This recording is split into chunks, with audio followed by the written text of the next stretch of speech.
Hi guys, I hope you're doing well. My name's Mark Gallagher and I'm a ukulele player. Firstly, thank you very much for the kind response on my videos about perfect pitch and relative pitch. It was a really fun topic for me to talk about and I'm glad that you found it interesting hearing about the weird thing that I can do with my ears. One such viewer was a fan by the name of Simon Tonge. Simon Tonge, Simon Tonge, this guy.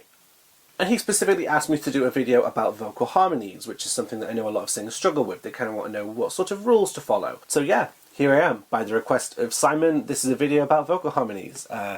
Wish me luck. So before I dive right into it, I want to just kind of make a thing clear that despite my sense of pitch, I don't have a natural ability to harmonise. At least I didn't have that ability. I remember having to ask people about it. Hell, before you even get to harmonies, let's just make it clear that I'm not a natural singer. I was quite a shit singer back in the day. Here's a video of 13-year-old me.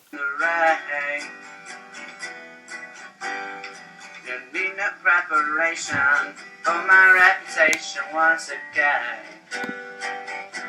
Fucking dreadful. When I was around this age, I pitched to my mother to have singing lessons and develop it further, and she was just kind of like, Mark, you're not going to be a singer.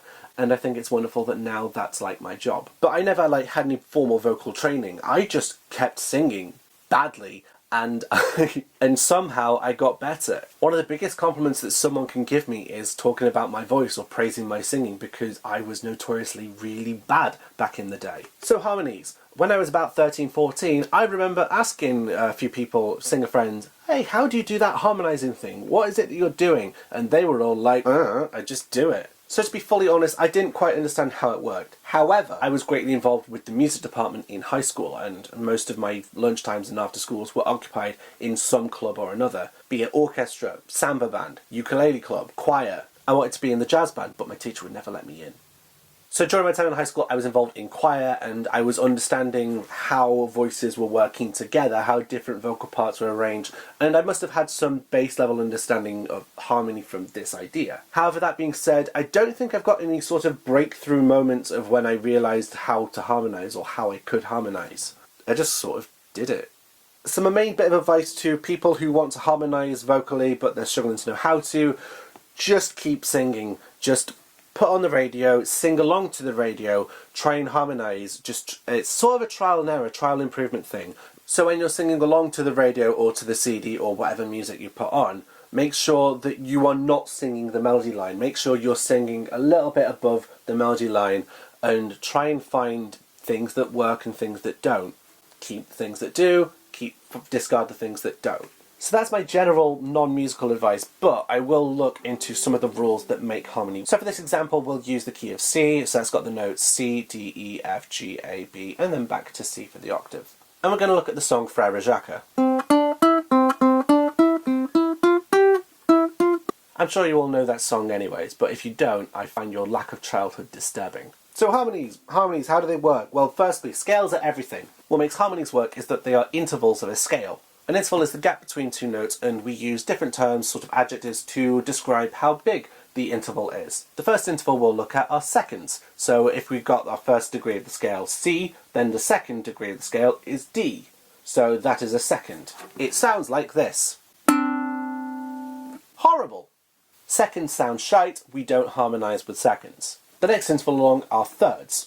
Thirds are normally minor or major, and they're an interval of 3 or 4 semitones respectively. Thirds are generally considered like the best form of harmony.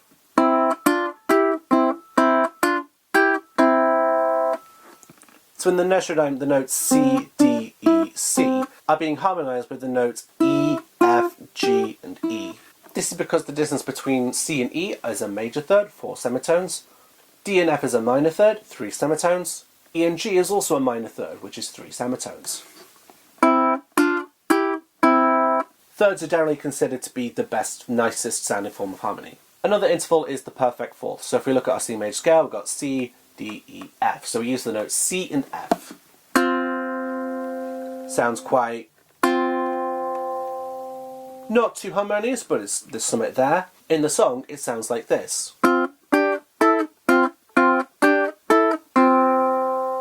My main issue with this one is that it sort of hints at the key of F major when the song is clearly in the key of C.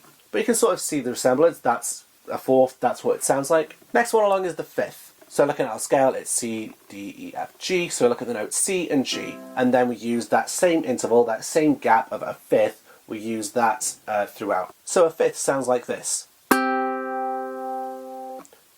In the nursery rhyme, it sounds like this.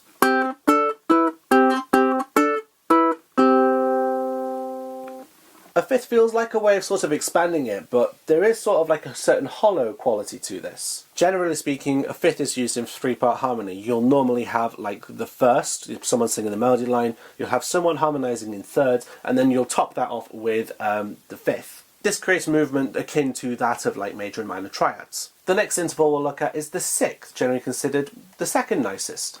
In the key of C, we'd use the notes C and A. It sounds like this. In the nursery rhyme, it sounds something like this.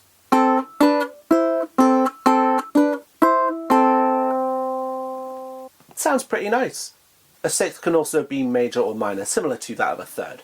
I mean, that harmony with that melody line, it did hint a little bit at the key of A minor, which is the relative minor to C major, but that's another issue. But sixths sound kind of nice, and they can be used in good places. The seventh normally carries a lot of tension because it's kind of got a gap of like a tone or a semitone. It's like the opposite of a second. So in the key of C, we've got C, and then we've got B, but there's also a B down here, just underneath the C, a semitone away, and that creates a lot of tension. And lastly, we have octaves, not necessarily considered a harmony because they're just octaves. But it's the same note, it's going to sound fine when played with the same note in the other octave. In the nursery rhyme, it sounds like this. Octaves are normally used if you've already got a first, third and fifth and you just want to add some extra space in there. So that explains the rough rules when it comes to vocal harmony. Like, some of the best vocal harmonists in the world don't really consciously do it, you know, they just do it. The general rules are to sing in thirds, in fifths, sixths occasionally. You might use a seventh if you're really looking to create tension to then later resolve to something else. But hopefully that clears things up a little bit for you, Simon. If you guys have got any sort of other things that you want me to talk about, like theory-wise or education-wise, I'm very happy to take suggestions. By all means, leave a comment below, or you can just get in touch with me directly as Simon did. I have more content, both musical and educational, on my Patreon at patreon.com/markgallaghermusic. By making a pledge of just $2 a month or more, you get access to lots of videos from me, both musical and educational. I like to nerd out on theory a lot there, so there's some good things in there. I am alternatively available for private lessons. I've recently given some theory lessons and I've really enjoyed them. I love music theory and I'm quite happy to talk about it and help educate you guys on it. But that's it from me. My name's Mark Gallagher. Thank you very much for watching this video. Thank you to Simon for requesting it. Have a great day and stay safe.